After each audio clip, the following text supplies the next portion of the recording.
Welcome to the Ball Don't Lie podcast, episode 3, where we talk all things NBA basketball. I'm Suhas, and I have with me Hudson, Darian, and Tejas.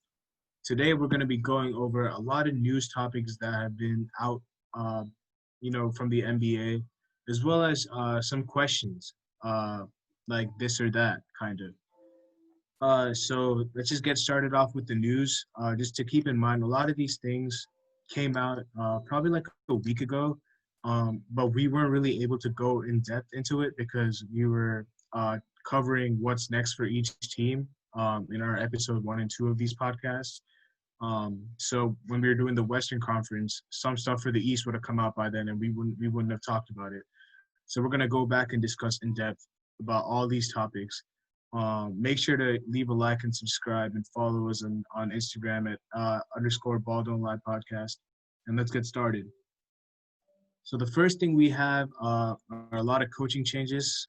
Firstly, we're going to talk about Steve Nash and Amari Stoudemire joining the Brooklyn Nets coaching staff, with Steve Nash being the head coach, Amari Stoudemire being the assistant. Personally, I think this could either go very well or very poorly. I like that. I like Steve Nash getting a coaching opportunity. I think it'll be a good players coach, a guy that can relate to NBA players since he played. He was a very good player back in the day. The only thing that I'm kind of worried about is for a championship team. None of these guys have had coaching experience before, so it's going to be very interesting to see how this works out. What do you guys think? What do you think, Hudson? Yeah, I mean, obviously it's going to be a big change for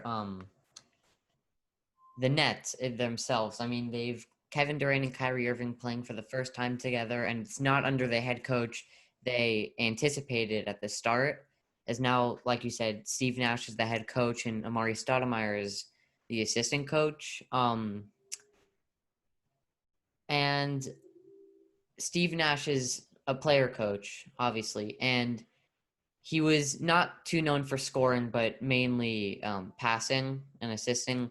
And we had a huge conversation about this, and I think that there's a chance maybe he can help with assisting with Kyrie Irving and KD's passing skills. But they also have some free agents on the board that they're going to have to discuss, like Joe Harris.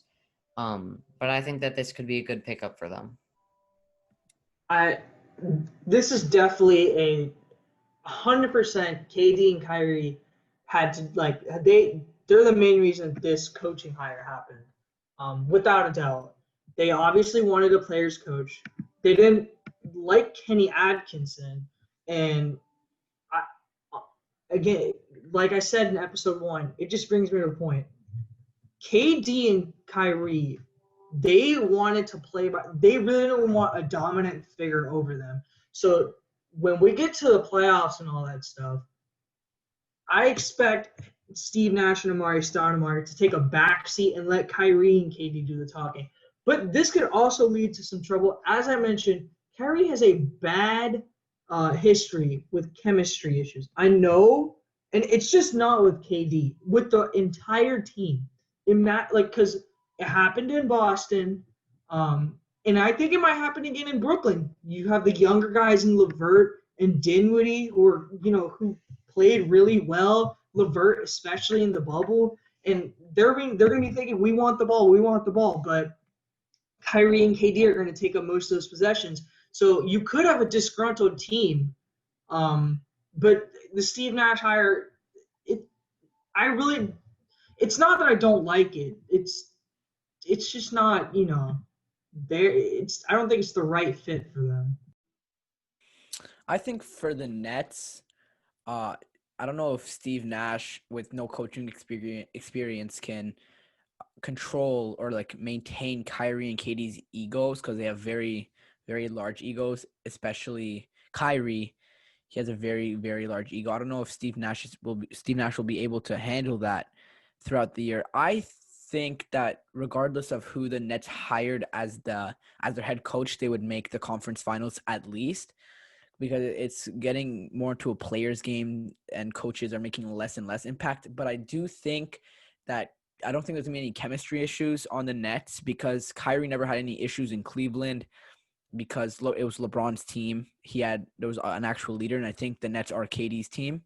So I don't think there's gonna be any problems there because I don't think KD is gonna be like messing around with that stuff. Like he's not gonna let Kyrie mess around.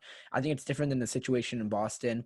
That's like a topic for another day. But I think the Steve Nash hiring, like Tejas said, wasn't a good fit or isn't a good fit. But I guess we're gonna have to wait and see how that works out for the Brooklyn Nets.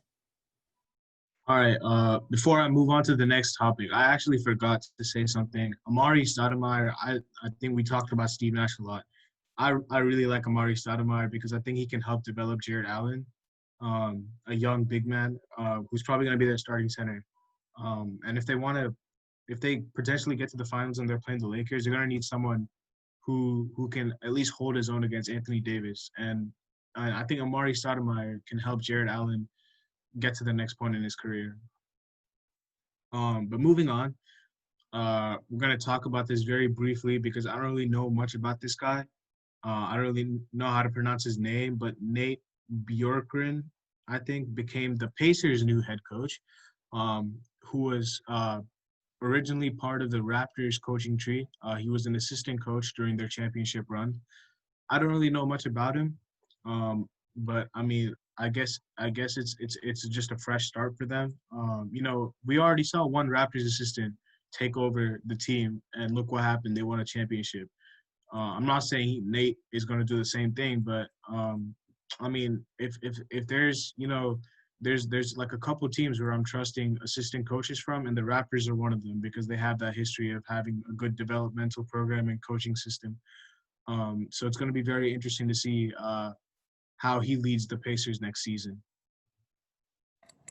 Yeah, I mean, I think that, like I said in the first episode, I think that this is a rebuild time for the Pacers. And unlike Steve Nash, he does have some coaching experience. He, like you said, he was an assistant coach for the Raptors from 2018 to 2020 in their championship run, but he was also an assistant coach for the Suns from 2015 to 2017.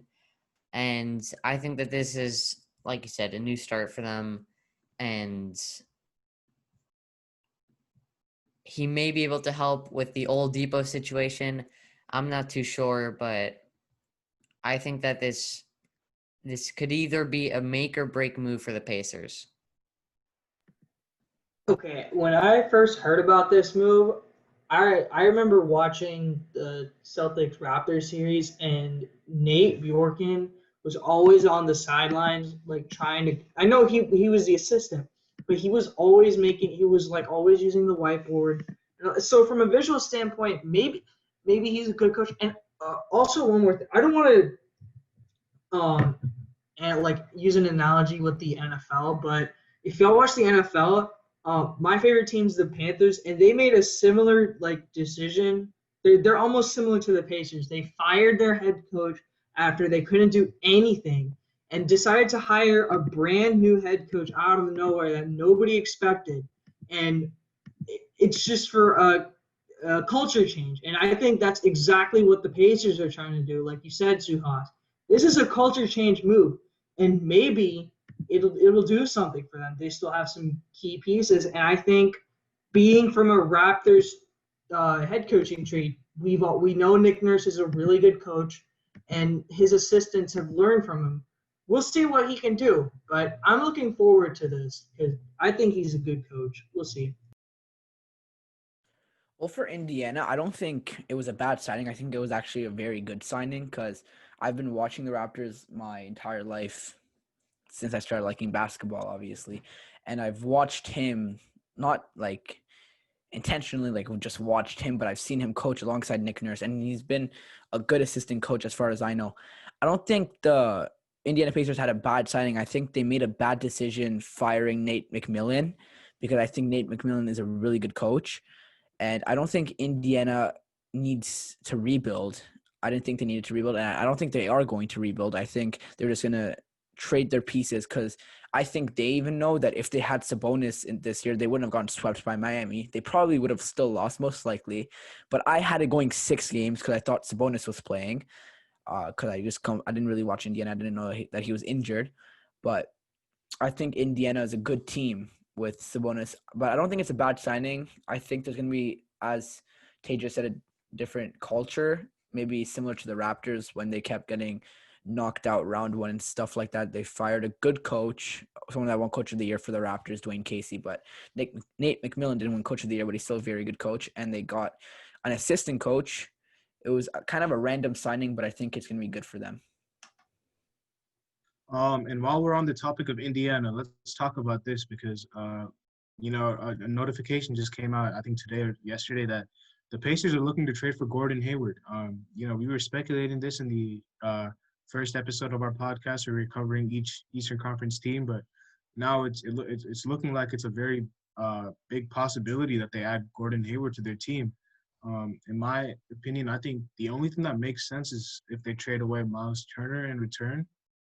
Obviously, it's not going to be straight up. They're going to have to add some more pieces, but Miles Turner will probably be the big piece that goes back to Boston because I think Sabonis and Turner, I don't really think they play well together. Like, I think Sabonis is better at the 5 instead of trying to fit with Turner. And I think the Pacers know that as well. Hence, taking Goga Bitadze in the draft last year, they wanted another center. So I think as a Celtics fan, Tejas, what do you think about Gordon Hayward, the Pacers wanting to trade for him? I'm going to be honest. This is straight up not happening. Gordon Hayward is not – it's a rumor, but he is not declining that $34 million player option. For sure. He's not going to get $34 million ever maybe in his career. It's, maybe we don't know. Maybe he'll revert back to his Utah Jazz form. But as a Celtics fan, I can tell you straight up, this is not happening. The Celtics really needed Gordon Hayward in that Heat series, and even though he wasn't fully back in form because he was coming off the injury, he would have definitely helped if they had him because that way, they would have more depth to play. They would have enough depth to fight Miami, but they just didn't. And Gordon Hayward was a key. He's that key fourth wing that they need. And I just don't see this happening at all. But if it does happen, it's going to be for Miles Turner. I will say that. Yeah, I mean, we were talking about this, like you said, in the first episode, and about how the Pacers and Celtics could be getting into a trade. I'm pretty sure one of us said, forgot who it was, that Miles, the Celtics need a guy like Miles Turner to help out at the center position. After, I'm pretty sure Tejas said he saw Daniel Tice getting bullied by Bam in the playoffs. And I don't think that the Celtics can be a championship contending team. They are a championship contending team right now, especially next year with their guys like Tatum and Brown getting more experience. But I think if they can bring in a guy like Miles Turner, that'll easily make them more of a championship contender. But with the Lakers looking to trade for Gordon Hayward, I think that this makes it more likely that they could get Miles Turner. And there was also rumors before this saying that there could be just a straight up, there would have to be some other things in there, but Oladipo for Gordon Hayward, which I don't see. But I also don't think that Hayward is going to decline his $34 million player option. I don't think he can get that type of money anywhere else he goes unless he has a huge increase this season and just plays like an MVP candidate, which is unlikely to happen. But in this free agency, he's not going to get that type of money anywhere. But if for some reason he does decline it, I think that a Turner for Hayward trade would help both teams, but mainly the Celtics. I do not understand how people would try to assume that. I don't know why Indiana would want Gordon Hayward because he has a massive contract. which he's as you guys said, he's gonna take his player option. That's a lot of money. I don't even think if he was in Utah form, he deserves $34 million. That's like a LeBron level contract, a little bit less, but still, that's like a superstar level contract. I think Boston, if you're Boston and you like reject the trade that involves getting Miles Turner for Gordon Hayward, you're crazy. That's such a good trade that Boston can do because they need a big and they don't need another wing player necessarily. And I think that I don't think that trade's going to happen because I don't think Indiana really wants Gordon Hayward, that they would give a young piece up like Miles Turner, who's promising and he can still do a lot in this league. I think Gordon Hayward, I don't think any team really should want Gordon Hayward on this contract right now, unless they're giving up another bad contract like the Hornets, but like Boston doesn't want a bad Hornets player. So I don't know how it's going to be. I don't think it's going to be easy to deal Gordon Hayward's contract. I don't think teams want to take on his contract because the amount of skill that comes with this contract isn't very, it's not a very good ratio for Gordon Hayward. So I don't think that Indiana's going to be making a deal, but it would be good for Boston. I actually think it'd be good for Indiana though, because like I said, I think they should move in like a different direction. I think Oladipo's gone. He's not going to come back. And I think if developing their young guys, taking on Gordon Hayward's contract, because he is a risk because he hasn't been 100%. But I think if there's a team that Gordon Hayward can figure his game out and get back to that level, it's on a team that's not ready to win now. Because I think a team like Boston has the expectation that we need to win now, right now. And we can't really deal with you being injured or you not playing up to your level, trying to get back from your injury. So a team like the Pacers, who are not ready to win now, I think they could really bring the best out of Hayward, because he's going to get a lot of the touches. He's going to find his way back.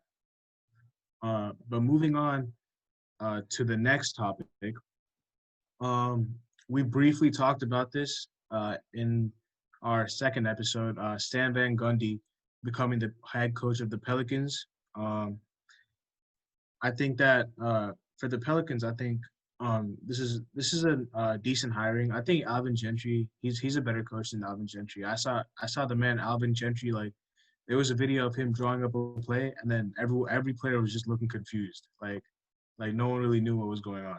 So I don't really think he was the answer. Stan Van, I know he had the reputation, I think, of ruining the Detroit Pistons franchise, but I think that was because he was also given the reins of the GM, not just the coach. So, but I think he's a very good defensive coach, and I think he's gonna hone in on that, especially with the Magic, taking them to the championship. He was an assistant coach with the Heat as well, so he has the experience to help that young team grow.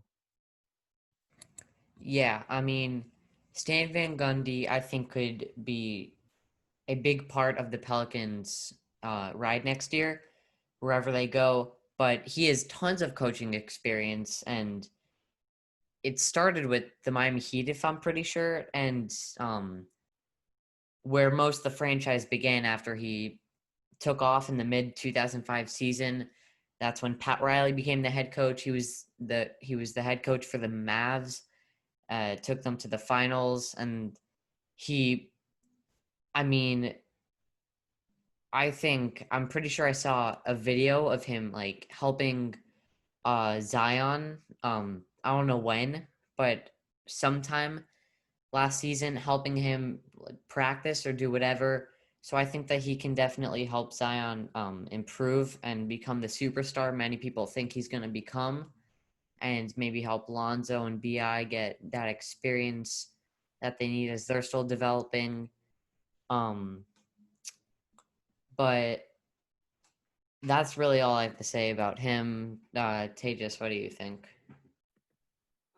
Okay, if you guys, I'm pretty sure we all watched the playoffs, and Stan Van Gundy was the analyst for TNT on some of the more important games.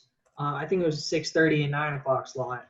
And if you watch him analyze the game, he clearly has a mind for basketball. Obviously, he was the coach of the Pistons a few years ago.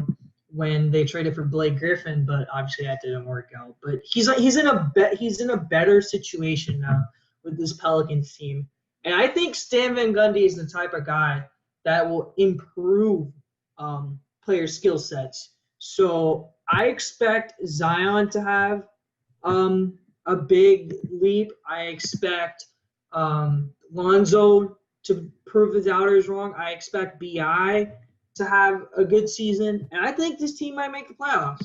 And Stan Van Gundy's a really good coach, and this team, be on the lookout. I think the better option for a coaching job would be Stan Van Gundy's brother. I think Jeff Van Gundy's probably a better coach. Well, that's what I think. But I also think that there's better options out there than Stan Van Gundy. I don't know if the Pelicans wanted to go that route. I don't know his style of coaching at all, but I think a younger coach would work better with the Pelicans. I'm not sure.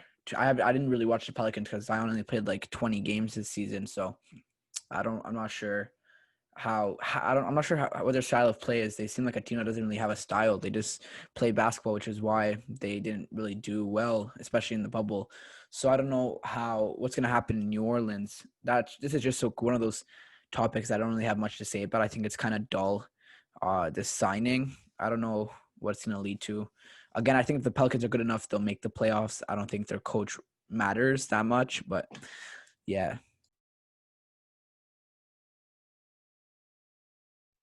Okay, so moving on to the next topic, another head coaching hire or change.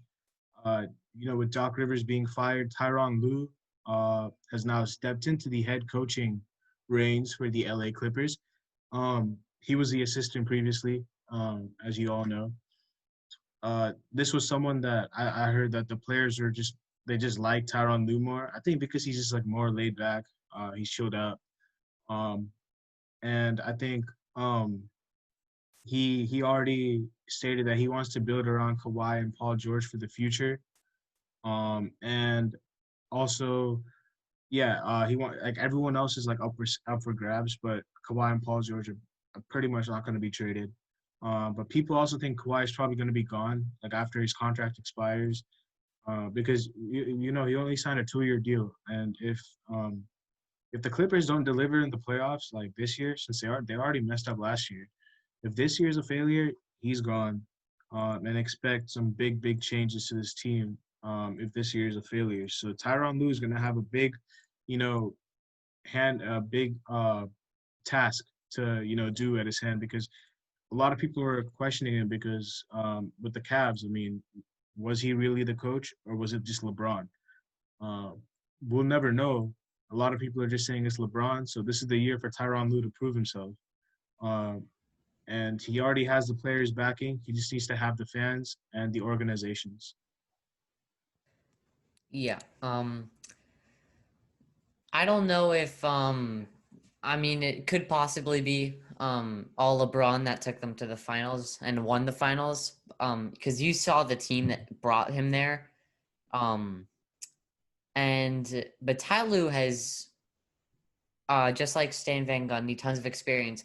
Like I said, brought the Cavs to the finals, and I shouldn't say he brought them there. I would say LeBron brought him there, and they won the finals in 2016. He was the assistant coach for the Clippers last season. Now that Doc Rivers is out and with Philly, they have an empty head coach spot. They ended up hiring Tyronn Lue, and it was reported that the players wanted Tyronn Lue. I was talking to my friend the other day. He was saying that Kawhi only went to LA because he wanted to be with Doc Rivers. But I'm not too sure. And I think that Kawhi and Paul George could be a good duo for Tyronn Lue to work with. And he's going to have, also with the other Clippers organization, have some big moves to make this offseason with trading Paul George. As we said that, or at least I said that was the thing that they had to do last episode.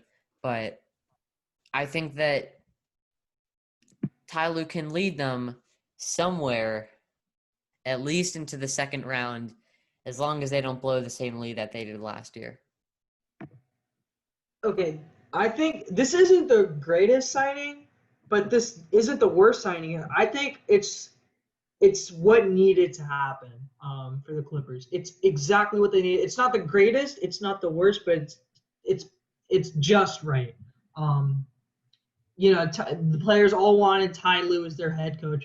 And let's remember, he did coach. I know LeBron led them to the finals and won it, but he was a part of that team, and he's very laid back, which is exactly why the Clippers, they brought him in, and Kawhi and Paul George will like that. They don't have really a dominant head coach, like Doc Rivers over them. So this season is a crossroads for the Clippers. If they don't, um, make it to the Western Conference Finals, I really don't know what they're gonna do. So, but this is a just right fit for the Clippers. Well, for the Clippers, I don't know. I think it might be time to move on from Paul George. I think we said this in the last episode. But I think Ty Lue isn't a bad signing. I think it's also kind of a boring signing. I think they could have been more like original with – I don't know if original is the right word, but they could have been more interesting with the signing than Ty Lue. As I said, I don't think coaching is the biggest – it's like the most important thing in basketball. I think if the Clippers are destined to win the West or go to the conference finals, they will regardless of who their coach is, because I think Kawhi is a proven player. I just think Paul George is a choker and will forever be a choker. I don't think they can win with Paul George on their team. So, and I think Montrezl is walking. I do think if the Clippers fail to do anything useful this year, like if they fail to make the conference finals again or they lose in the conference finals, I think Kawhi might leave if Paul George is still there, because Paul George is also a free agent.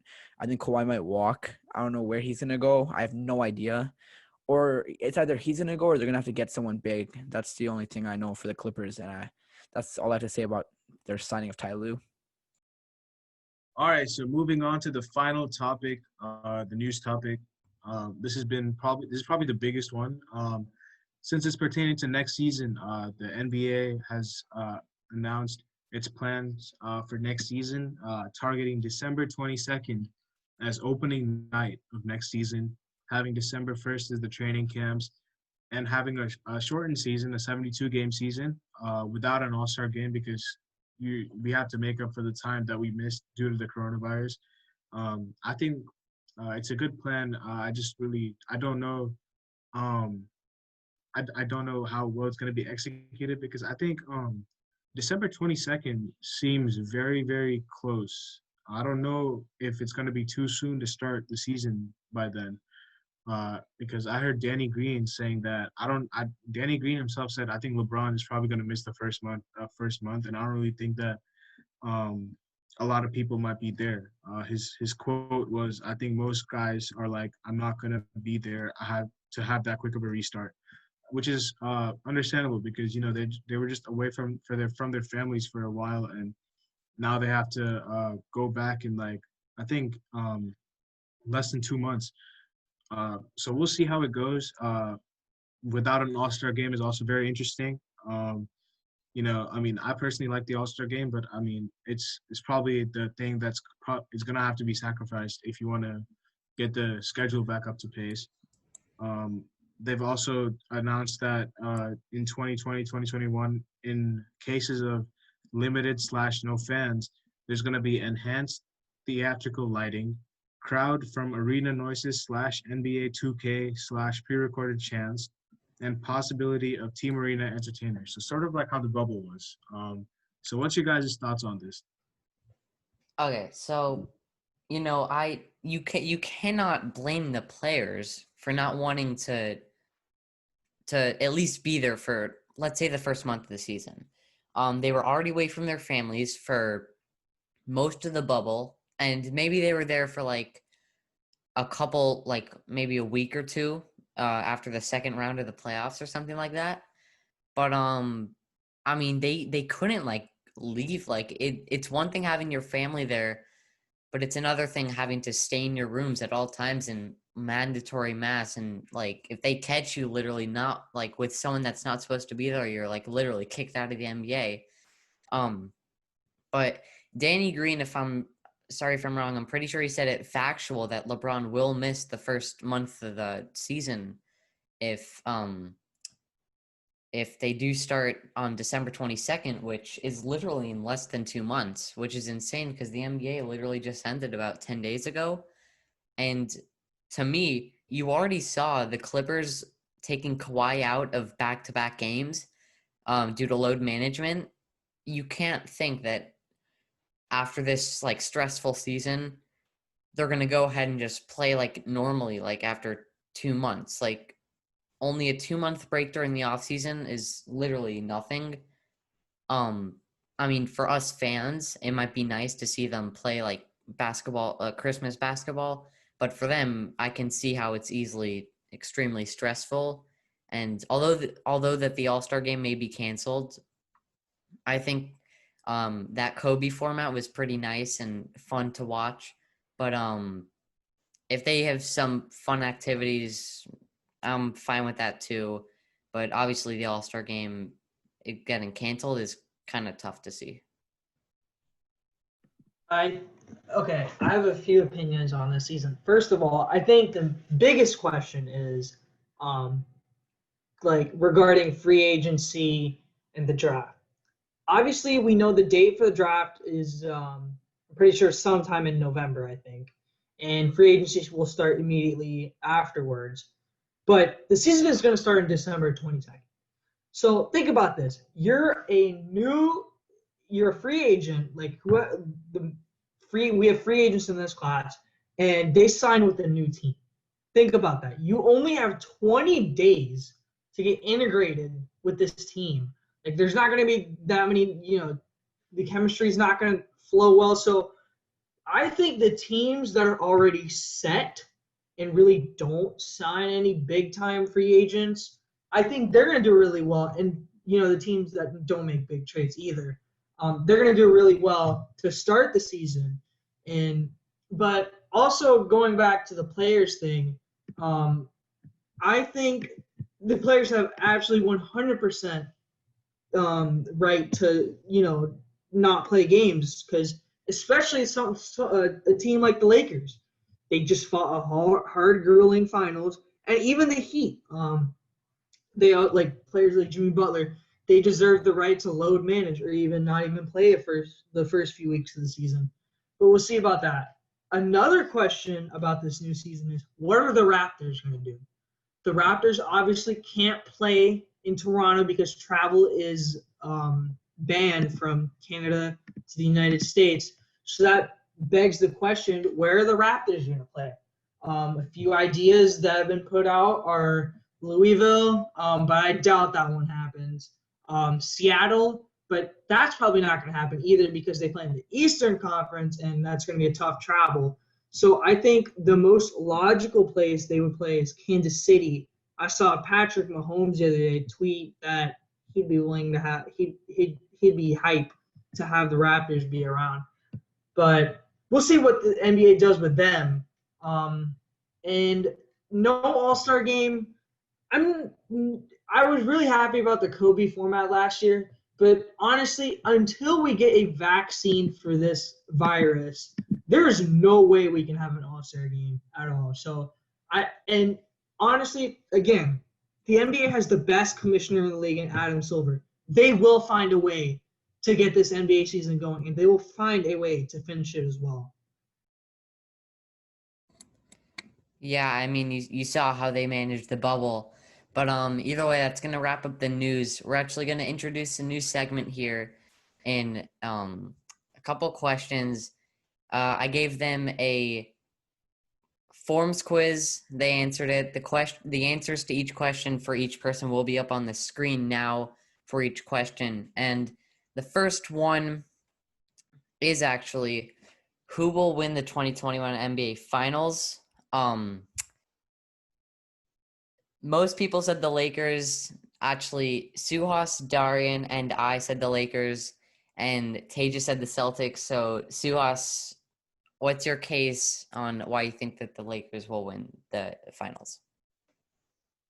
I think this is like pretty much a safe a safe pick. Just coming off of winning the last finals. I think the thing about the Lakers that just makes them a nightmare matchup for anyone that they face is that they can go big or they can go small. We saw that against the Rockets, they put Markieff Morris at the 5 at times. Against the Heat, they started Alex Caruso taking out Dwight Howard in the starting lineup. They have, in my opinion, the most adaptable lineup in the NBA. So teams that are probably going to be a threat for them, um, if we're talking about the Warriors don't have anyone that can really like do anything with Anthony Davis down there. Like, I'm sorry, Draymond is good and all, but he's just way too undersized. Same with the Brooklyn Nets. Jarrett Allen is all right, but Anthony Davis is just a man amongst boys down there. So I think the best shot was someone like Bam, and Bam got injured. So I mean he didn't like the Heat didn't really stand much of a chance when Bam got injured with Myers Leonard starting. So and guys like I think Embiid would probably be like the best guy to slow him down as well, apart from the guys like Bam, because he's probably the best defensive center in the league as far as rim protection. But I don't think the Sixers are going to reach the finals either. So I think the fact that Anthony Davis and LeBron James is a duo, I think that is probably going to be the icing on the cake, having a guy like Anthony Davis and having an adaptable lineup that can go big or small no matter what.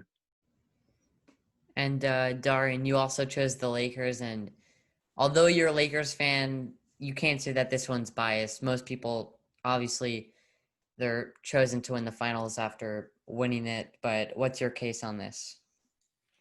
Well, I think there is probably some sort of bias because I was watching them, and I think I see them as a team that can't lose in a 7-game series. I think next year, what my theory on players are, after you win a championship, the next season you're always a better player. And I think Anthony Davis is only going to get better from here. And I think next season he's going to be an even bigger of a beast. I think LeBron is probably going to have a little bit of drop off, but I still think he's going to be a superstar and a top 5 player in the NBA. I don't think he's going to drop off that much. I think AD is going to take over more. He's going to take over as the best player on the team.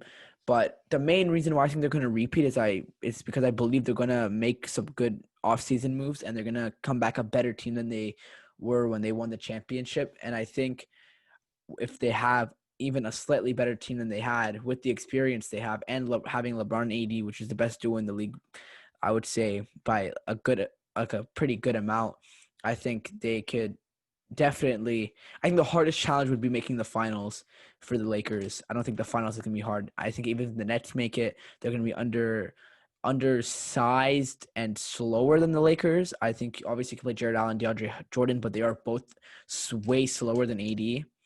And whoever the Lakers choose to play at the 5, as Suha said, they can play almost any type of basketball. They can play small ball. They can play big. So I think that's what makes the Lakers dangerous. So, yeah.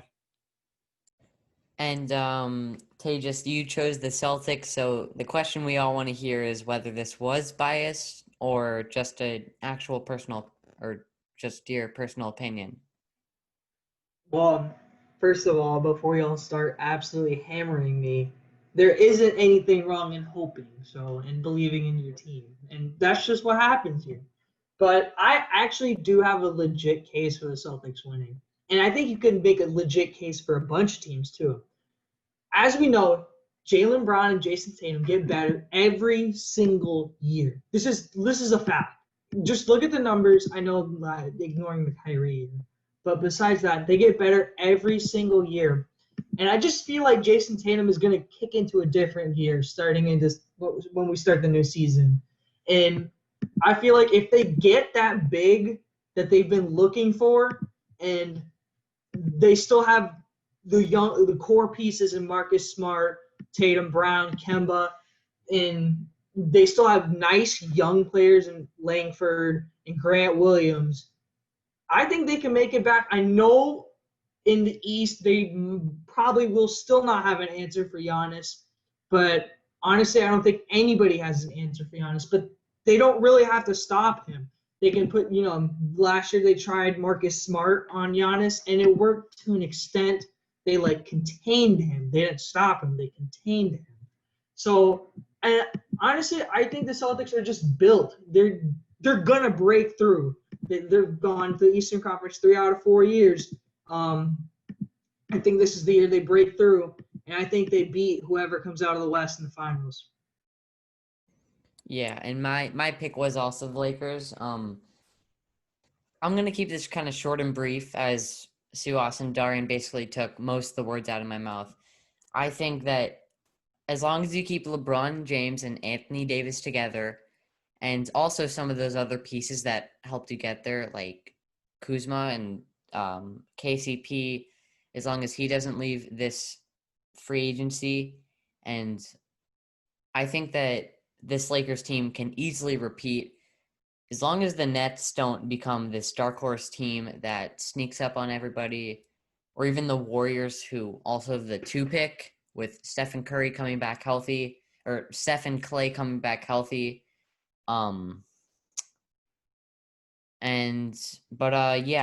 And the next question is actually going to be who will win the 2021 NBA MVP. Suha said Steph Curry, Darian with Luka or AD. Me and Tejas both said Luka. So, Suhas, what's your take thinking Steph Curry is going to come back from his wrist or hands injury and take home MVP? I just have a feeling, man. I think this year is going to be big for Steph. Coming back from that injury, that Warriors team is going to win games. We know that. He's going to be the best player on that team, and I think without KD there, I think he might go back to that those MVP years where he was. I mean, I'm not going to say he's going to average the same numbers, but he's going to go back to having the same impact. Because I felt like KD took some of the shots away from him, which is why no one really talked about him winning MVP those years. But I think he has a point to prove coming back from that injury. I'd love to see it. As a fan, I'd love to see him come back and torch the league up. He's one of my favorite players, and that's why I'm picking him for MVP next year. Yeah, and Darian, you chose either AD or Luka, and obviously you're a Lakers fan. Not too many people. I haven't heard too much rumors about AD winning MVP. So you think Anthony Davis has a chance, or confirmed? I think AD and Luka are right now 50-50 on who's going to win. I don't think anyone else is going to win it. I think Curry's kind of old to go back to his 2015 and 16 days, which was by the time the MVP is given out 6 years apart from his MVP. So I don't know if he can go back to that. I can promise that Luka and AD are going to be top 3. I don't know who's that third guy's going to be. But the reason is because I think Luka just got playoff experience, and I think he's just going to get better. I think he's going to be a superstar. He is a superstar. I think he's going to be one of the all-time greats. And I think AD, as I said, when you come off a championship, you get even better. And I think he's going to be the best player on the Lakers. I think he's going to be a 30 and 15 guy, or 30 and 12 guy on average, maybe a 32 and 12 guy on average. So I think he's going to win MVP. And obviously, he's the best defender in the league after Kawhi. So that's why I think AD and Luka have the best chance of winning MVP next year. And Tejas, you chose Luka. So what's your thought behind that? Well, Luke, we saw what he did in the playoffs. Luke is a very talented player, and I think with the numbers he put up in the playoffs, he doesn't have to put them all up, but the same amount, the same kind of numbers. But I think he's gonna hopefully I think he will take on same kind of numbers, and I think he's gonna take over next year.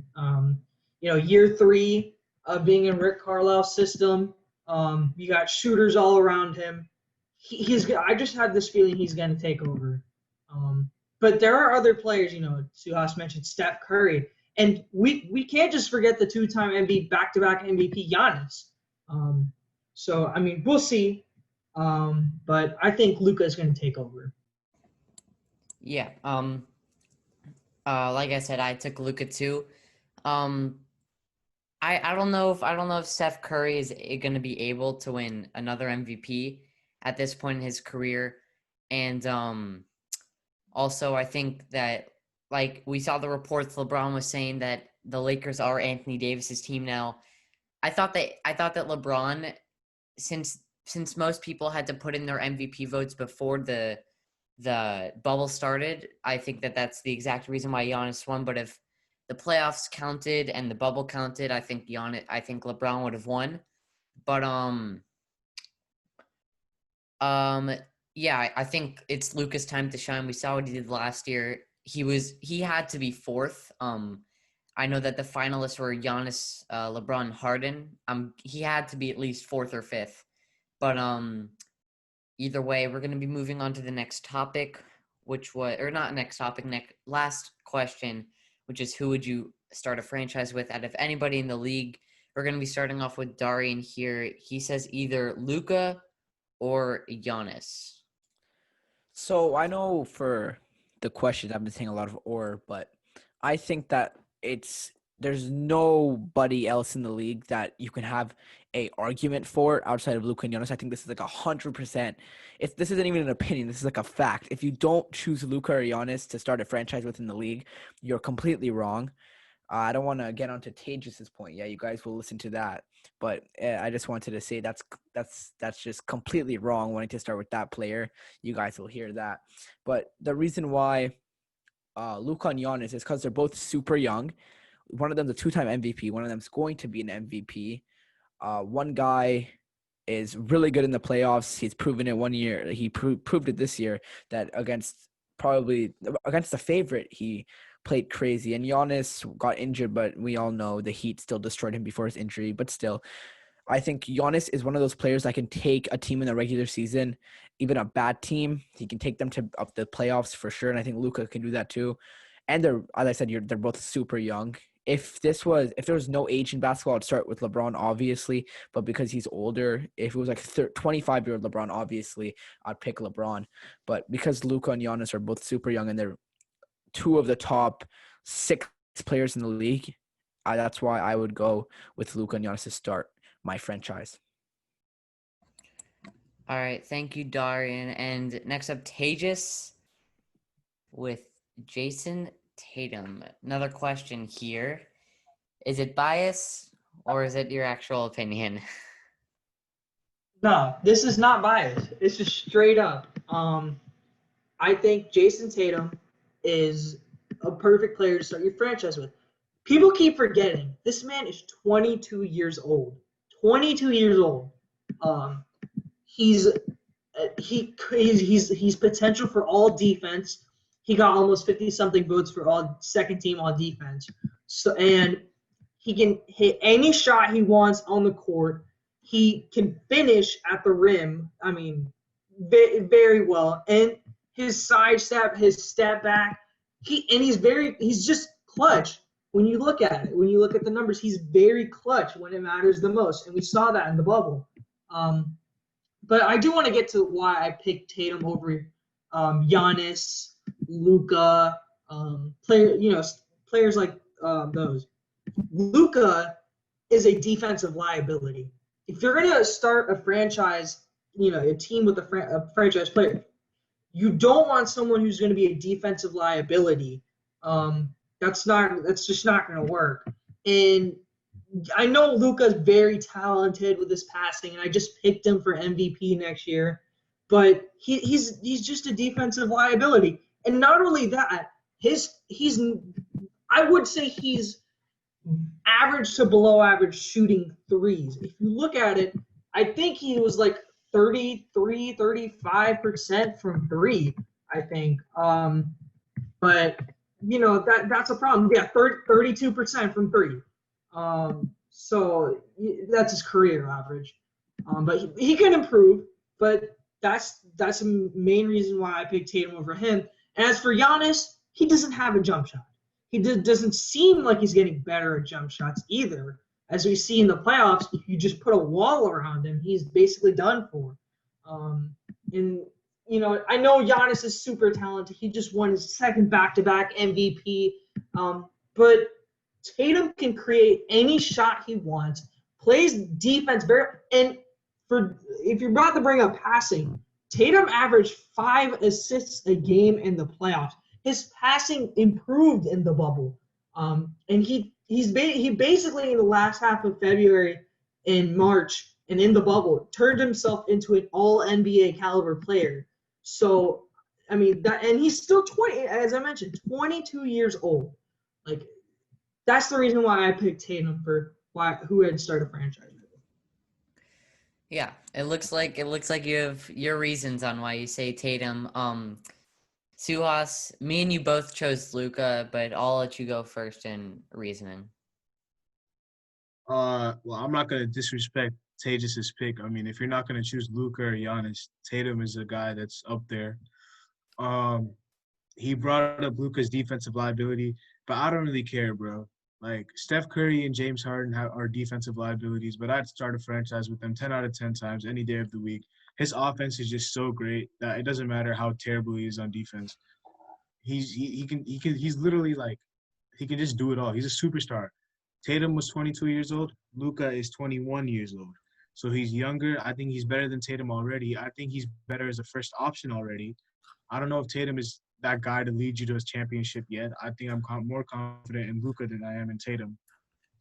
And I think he has the cojones to take the big shots. He's a walking triple-double. The thing with Giannis, Tatum brought it up, is just lack of a jump shot. I think it's just very easy to game plan against him. But yeah, I'm choosing Luka, and without any bias. If I was biased, since I'm a Heat fan, I was gonna pick Bam, but I don't want to just come here and be biased. Luka's probably gonna be my pick. Yeah, I mean, sometimes I can be biased, but if we're talking about who we're starting a franchise with, I can't say Bam or Tyler Hero, but my pick was also Luka. I think Tatum would be a good pick. I think he would probably make the list of my top 5 players in the league to start a franchise. But I think Luka, like you said, I think Luka's also already a better player than Jason Tatum. I think he has more potential. Although he's younger, it's only by a year younger, which isn't much. But I think that if you look at the team that the Celtics have, you have Kemba Walker, Jaylen Brown. Of course, now I can't think of anybody else, but you know what I'm trying to get here. The Celtics are a very much more talented team than the Mavericks are. I don't think that a team with only Kristaps Porzingis and Seth Curry can force 6 against the Clippers unless you have a guy like Luka Doncic who did it all. And I think that, like Darian was saying, the Heat knew how Giannis would only be scoring, and that's by just driving into the paint and just throwing it at the basket. And they were able to bring guys in to help from the wing spots and the corner spots, and that's exactly how they stopped him. And you saw he ended up getting injured because he was playing too aggressive, and then he let his team down, and they ended up losing in 5 to the Heat.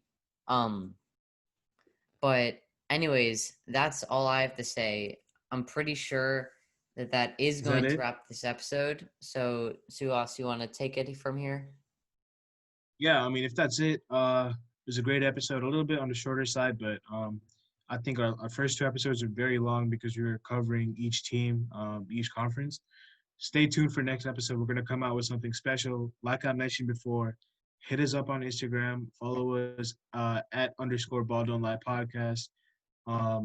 It's going to also be in the description of the video. Hit the subscribe button, the bell, and the like button so you guys don't miss out any of our content.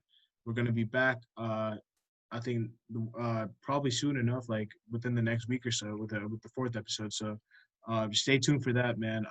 We got something special coming up. Peace. Thank you guys for all the support. Peace.